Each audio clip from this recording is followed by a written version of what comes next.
Right. Hello, everyone. Good morning. Good afternoon. How are you doing, Aalap? I'm really good. Good. Happy Tuesday, I think, right? Today's Tuesday. Tuesday. The I summer's think so. flying by. Yeah. Exactly. Where in the world are you today? So I'm actually in Lisbon, Portugal. That's where I'm based, and I've been traveling a bit. I mean, with Pride kind of just ending, and so I'm really happy to be here a bit local. Yeah. Amazing. Happy to host you. I'm calling in today from the other side of the Atlantic in New England. So At the I'll lovely look out the background you have. ocean. It's so beautiful. Yeah. Thank you. Perfect. For those of you who are just joining us, today we're going to talk about inclusive tourism.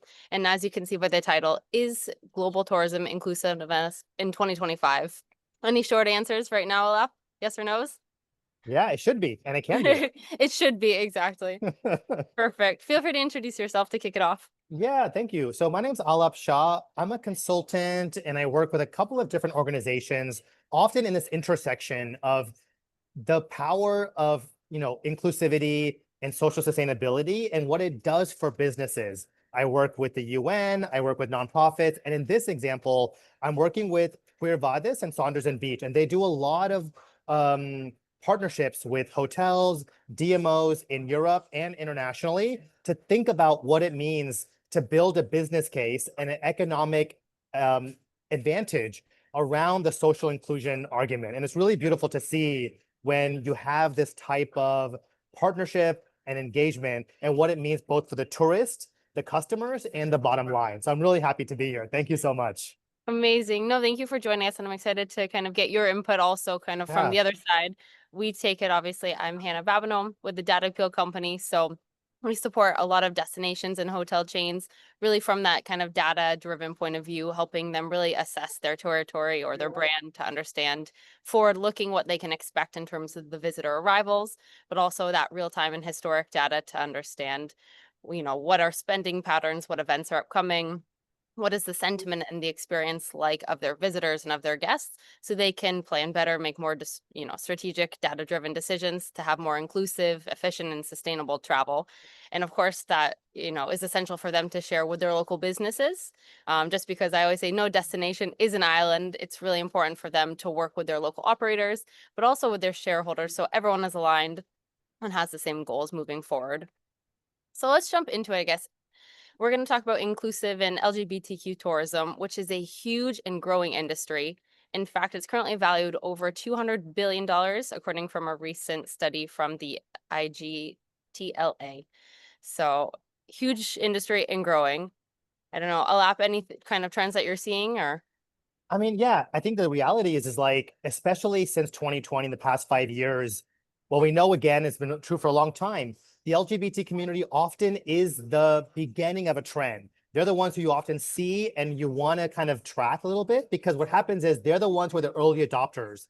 They have a bit more flexibility, they're a bit more adventurous. And so what often happens is when you see the way the LGBT community travels and spends their money, it often is the early part of kind of the bell curve in terms of travel. And that number as well just shows there's obviously a social impairment, but an economic one to really think about how to cater to this very diverse and very intersectional community. Yeah. Definitely. No, I think the community is extremely forward thinking, obviously, and we're really seeing them kind of push limit on Yeah. finding new destinations or new things to do in a destination. And I think really kind of for the destinations listening, and it's not just economics, although economics have a huge part of it, but there's so many benefits to being an inclusive destination. I Right. was looking earlier, according to a recent Skift study, they saw that the LGBTQ community spends over $10 billion annually, which is 10% of the purchasing power of the tourism industry. So that is huge. I mean, Huge. that's a Yeah. big number, and of course it's growing. But of course, the benefits go beyond that to kind of their destination sustainability, since I really think sustainability and inclusivity do go hand in hand.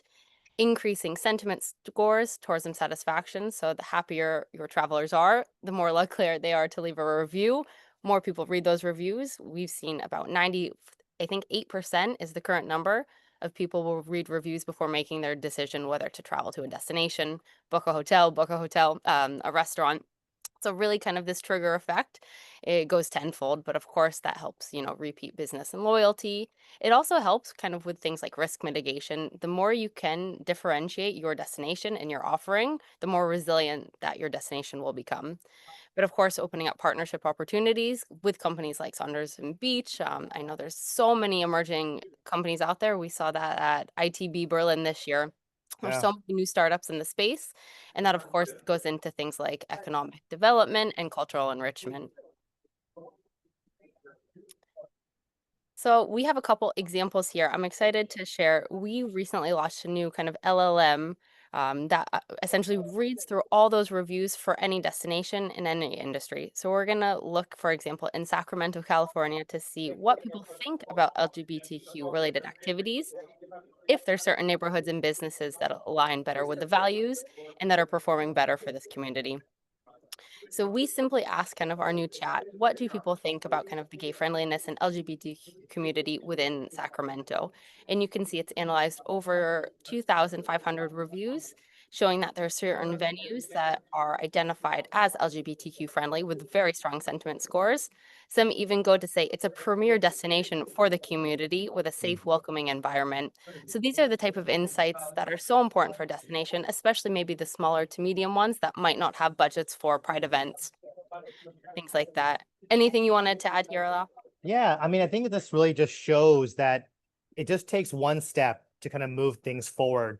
And I think a lot of what happens is there's an intentionality, number one. There's a recognition that this often is very local. Your local partners really matter in terms of bringing that visibility and making it authentic. And I've seen time and time again in the US, in Europe, in Asia, that the best communities, the best situations, the best environments are those that actually are authentic and intentional. And like you said, they understand the local market and they're able to just design it in a way that is inclusive for everybody, not just LGBT, but people with disability or families that are, in a different economic socio bracket. And that's what I find the most interesting with these sentiments is that you usually design it for one type of individual. And if you do it in that way, you're often covering a range of personalities. That's one thing I love about designing for LGBT communities because it is that real broad range and reflects the way that any city, any destination can really make that difference. Exactly. No, I think you hit the nail on the head. It's all about really that intentionality of, going down to that business level because your guests, your visitors, they are Yeah. going to the local grocery stores, hotels, Yeah. restaurants, retail shops. So it's those interactions that Yeah. make a difference. And that's something, a destination, I think their responsibility is to foster that. Yeah. Certainly, they're not, welcoming people, there's not someone on every street saying we're inclusive. So it has to come through training, through understanding really at that business level. Exactly. And one thing we do at Saunders and Beach is just that, right? Which is it's not just a performative, put a rainbow flag in June and take it down. It's really an end-to-end year commitment.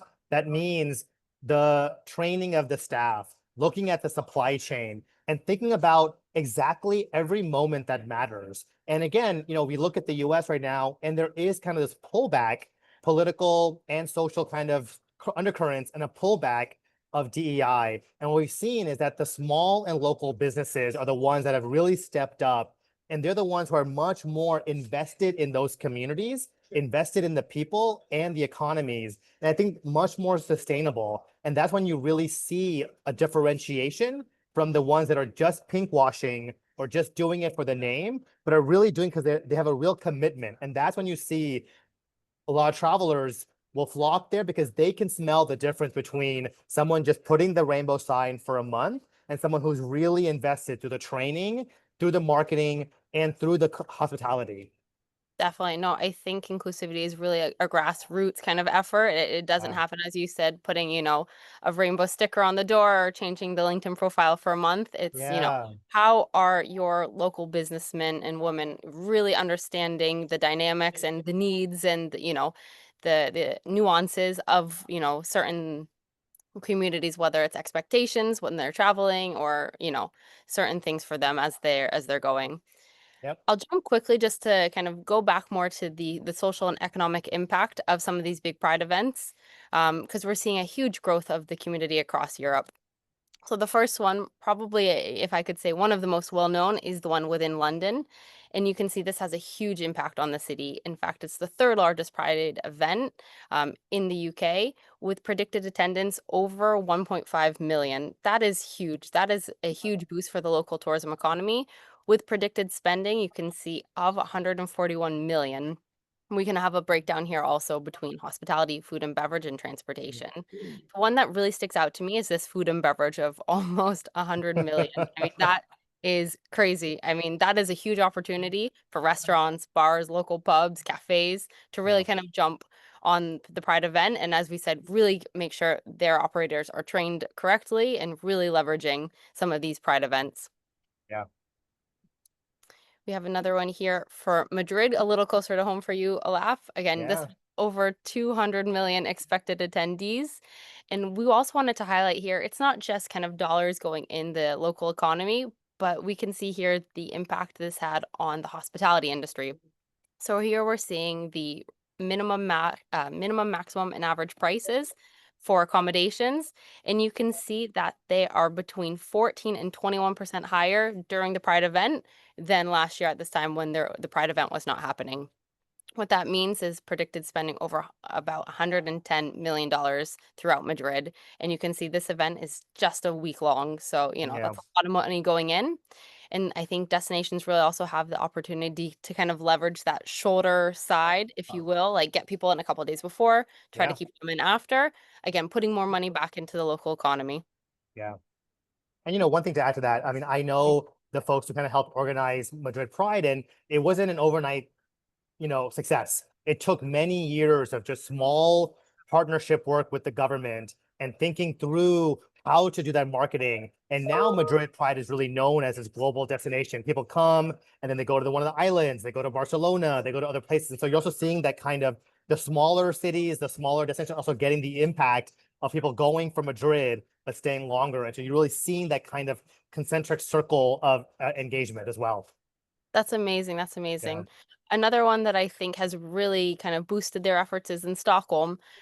It's actually the Pride event for them is the second most attended event over the next 6 months, and the second highest in spending. I mean, that's huge when you consider, stacked up against the Taylor Swift concerts, some of the large sporting events. I Yeah. mean, Pride is certainly a force to be reckoned with. It is a Yeah. very significant event. You can see they're just kind of starting out here, but 600,000 predicted attendees, and then over kind of 500,000 of Yeah. Swiss kronas. So huge events, huge impact. You can see also on that kind of food and beverage industry as well. So Yeah. a lot of opportunities for local businesses. And one thing I've seen in Stockholm and in that region of the Scandinavian region is that they're really marketing to, let's call it the diverse part of the LGBT community, not just one, maybe, gay male. A lot of people who travel to the Nordic countries are from the other parts of the LGBT umbrella. So you see a really interesting differentiation.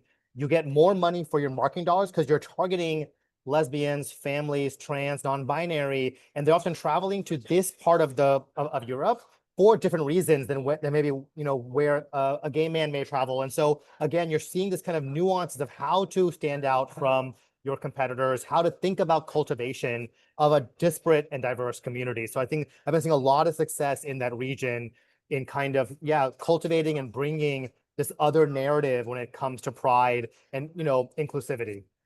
Definitely. I think Stockholm also has a fun advantage in the fact that they're so strong in Eurovision too. That's exactly, yeah. They're really leveraging the fact that they've won, I mean, historically, but over the last few years, it's kind of a fun, again, partnership opportunity for Yeah. them as well.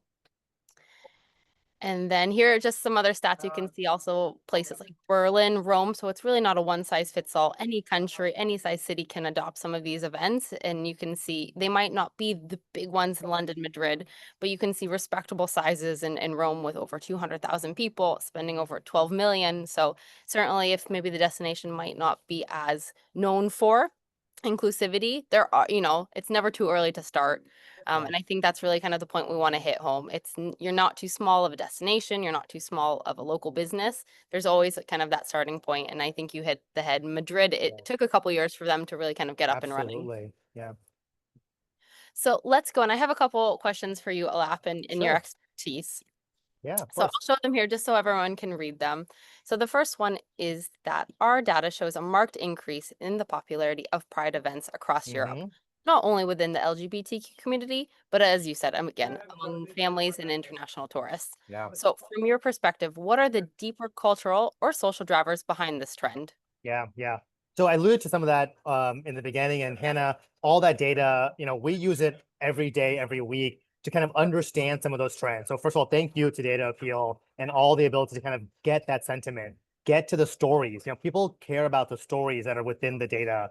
And so first of all, I think you see it again and again. Pride events are cultural, they're family based, they're economic, they're a reason to travel.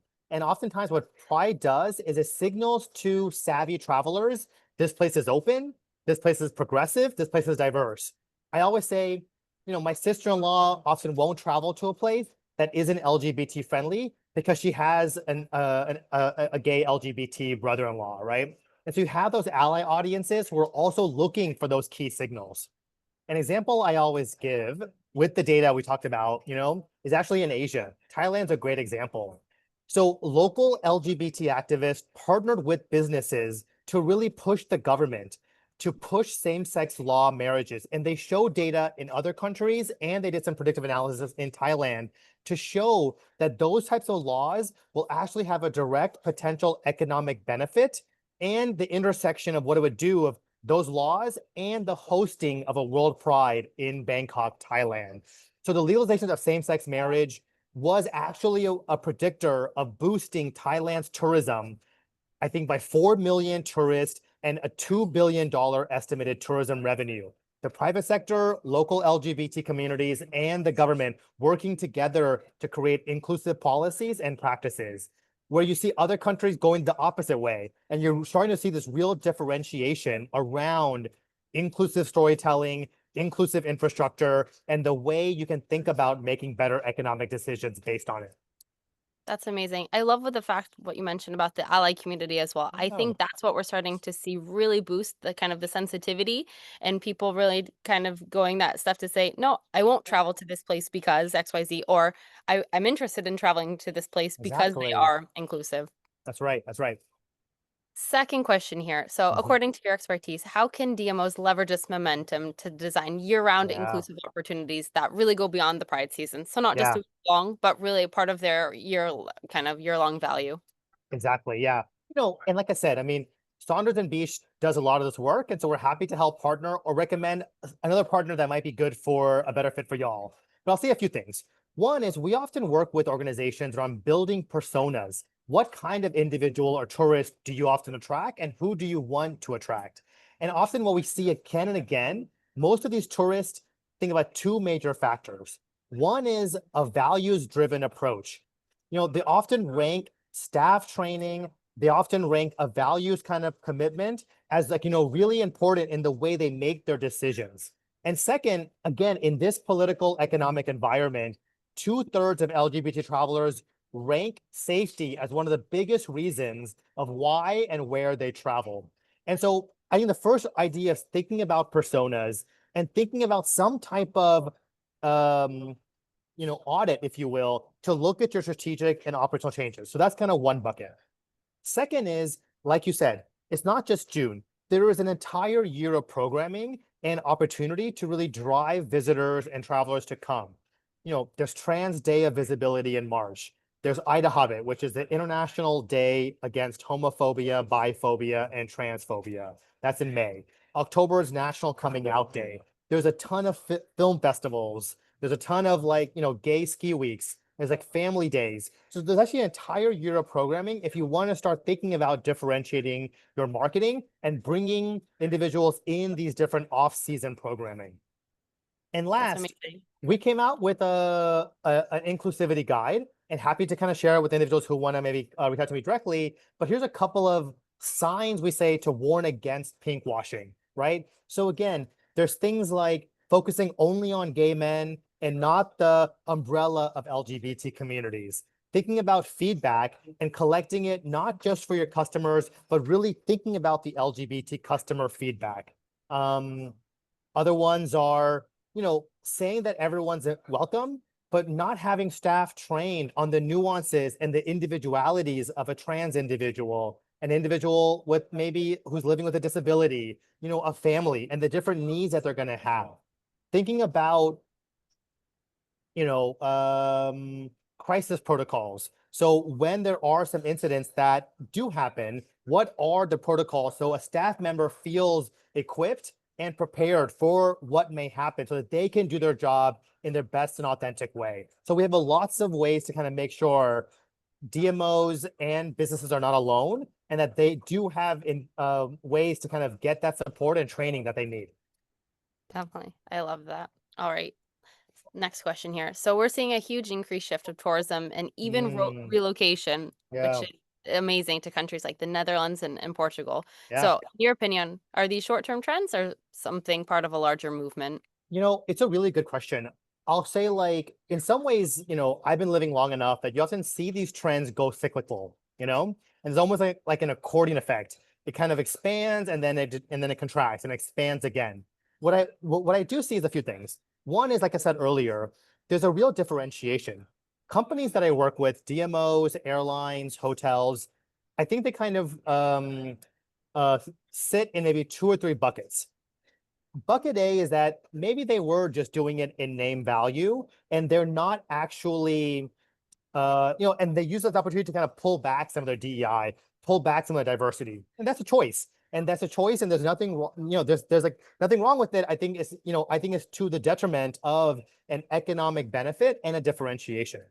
Then there's kind of the other side, which is this is their values, this is who they are, and they're going to continue doing it. And we see them see that loyalty, see that differentiation in revenue. We see it in a lot of studies, McKinsey or otherwise, show that diverse teams show the ROI in brand loyalty, in employee retention, in broader customer trust, time and time again. Then there's a middle group too. They are very interested, but they don't know how. And so what we say is that we think this is a long-term trend in that this is an opportunity. You see the brain drain that happened in many different ways in different generations. And we're seeing a similar sentiment. I have a lot of DMOs and small businesses that come to us, governments that come to us and say, like, they're now seeing this question: how can I relocate to your country? What jobs can I get? What is the visa process? So it's actually a really big question we're hearing in Portugal, in Netherlands, like you said, in Germany. And you're seeing it, as an opportunity to say, we're here to bring a diverse group of people to our country, number one. And two, we're here to marry that with a traveler sentiment that makes it a much more 360 experience. So what I say is, if you are committed, if you are interested, start with one step, start with day one. And we think there's a way to capture this moment. I can't predict the future, but I do know that this is an opportunity. Like Madrid, 7, 8 years ago, they hosted the World Pride, and it has transformed that city and Pride. It is now one of the biggest economic drivers of the city. And that's, again, they took an opportunity and they ran with it. And that's what I say is that you really could capitalize on what's happening. People are looking for destinations that are safe, that are inclusive, and where they feel welcome. And that's where you can really make a difference. Definitely. No, I think also kind of working in the tourism industry over the last decade or so, I'm seeing a huge kind of cooperation and collaboration with the economic developers. And Exactly. I think for them, they're also, now you're starting to hear at conferences, how can we draw talent to our destination? So Yeah, if you're promoting this for tourists, of course, local talent will feel, I could make this place home, or, I'm that's willing right. to relocate here. Or if they are kind of those hybrid workers, remote workers, or digital nomads, they will choose those places that they, Yeah. as a traveler, feel welcome to go and live there and invest their money in as well.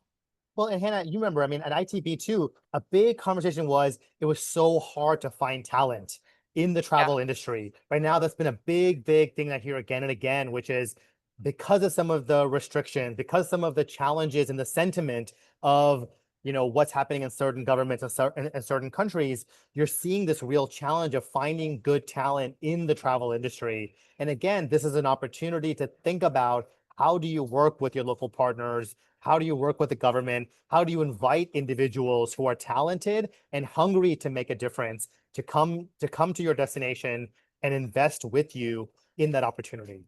No, I love it. We're finally going beyond heads in beds and Yeah, and looking exactly. at some KPIs that really matter.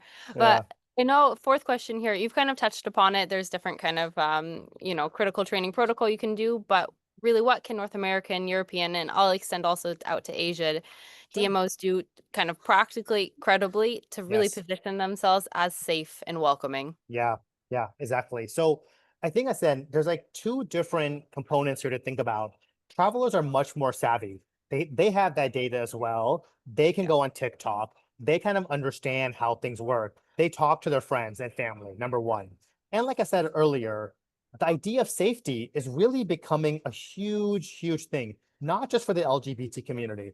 I think about Portugal too. Portugal is now having this moment where I'll speak about kind of the African American tourist. And you see it again and again in blogs, in media, in data. There's a huge influx of African American communities and travelers coming to Portugal specifically. And you can see it in like every TikTok and every Instagram feed because it feels safe and welcoming. And they're actually getting the experience that they've always wanted, but for lots of reasons, systemically and otherwise, they haven't been able to. And so I think there's lots of like very specific tips that I can speak to. Some are for LGBT, but what I'll say again is what at Sonders and Beach we've often realized, if you design for the LGBTQ community, you often only have to design it once because there's lots of different categories and representations baked into the community. So it's not super scary, but things like inclusive booking options that allow people to self-identify their gender or pronouns during the booking process. As we spoke about, and Hannah, you spoke to a lot about staff training around cultural sensitivity. I think things again like visibility in support. Yes, the rainbow flags. Yes, inclusive signages. Thinking about every step of the way of where that visibility and that marketing can really think about. I think really understanding up-to-date LGBT advisories and travel. I know a lot of my friends that are a part of the trans community are very scared of traveling and what's going to happen when they use their passport. So really making it that extra mile to understand what that fear may be and how can you support the individual based on your ability to do so within that experience. Like I said earlier, community engagement, working with local organizations is big, gathering feedback through different channels, again, working with data appeal to really think about how can you use that data, use that feedback, use that sentiment to improve your experiences. Privacy assurances are important, emergency support. And again, for us, we always say this is a long-term sustainable journey, continuous improvement, every day doing a small iteration. That's what I think really makes a difference. And again, you'll look back and go, wow, a year, 5 years in, you can really see the change. But it's often just taking one step at a time. And we're here, whether you want some support, some advice, or just we can help you navigate that in many different ways. So let us know. Definitely. No, and I love the fact that we call it a community because at the end of the day, that's Yeah, what it is. It's not just, the totally. travelers themselves. It's again, the allies, the local businesses, the destination. It's really everyone. Yeah, But perfect. I know we're coming kind of to time here, so yeah. I'll finish with I one last question. yeah, All and like right.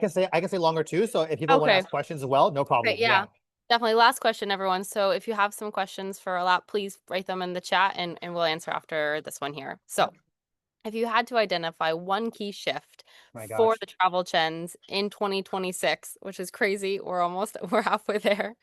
So that could be behavioral, technological, regulatory. What would that be? And how can destinations start preparing now? Or local, hotel chains, consultants, Yeah. especially those that are in kind of their earlier journey to becoming more inclusive.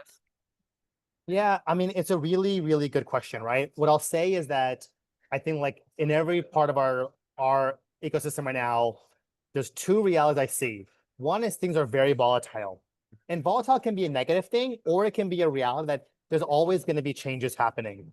And that if you think about it as a way that whatever's happening right now, don't worry, it could change in a different way. And that ability to adapt, I think is a number one trend that I see time and time again. How quickly can you adapt? And what is it that you're doing to ensure that you're staying relevant? You're understanding the nuances of your community, your traveler, your customer, And what are you doing to really invest in the local community? That's one. The second one, I think, is this kind of tech reality. Look, good or bad, it is a part of our life. AI, but I think again, this is where I'm going to keep plugging in. We've had a long partnership with Data Appeal, and it really works to our advantage because we use that data to our advantage. We leverage it, we integrate it, we use those tools, and we partner with local organizations, and we use it to basically adapt quickly and adapt authentically. That's the thing I think about, there's a way to just make the change on a surface level. And you've seen time and time again when it completely fails. Because the next thing you know, there's some social media meme that is calling out that organization that didn't really do it in an authentic way. And I get it. I've worked in tech, I've worked in product, I've worked in finance.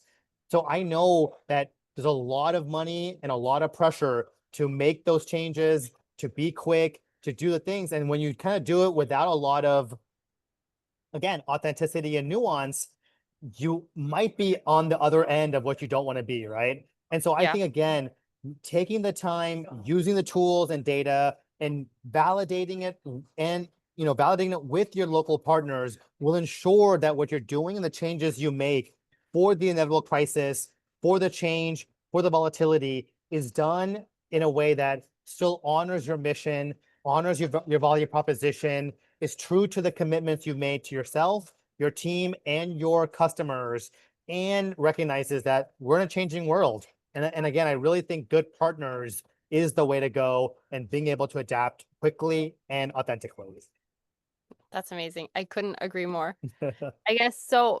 I'll check to see if anyone has some questions here, or maybe our marketing team can let us know. In the meantime, please connect with Aalap and I if you're interested on LinkedIn, or if you have any questions, maybe if you don't feel comfortable asking Yeah. here, please reach out that way as well.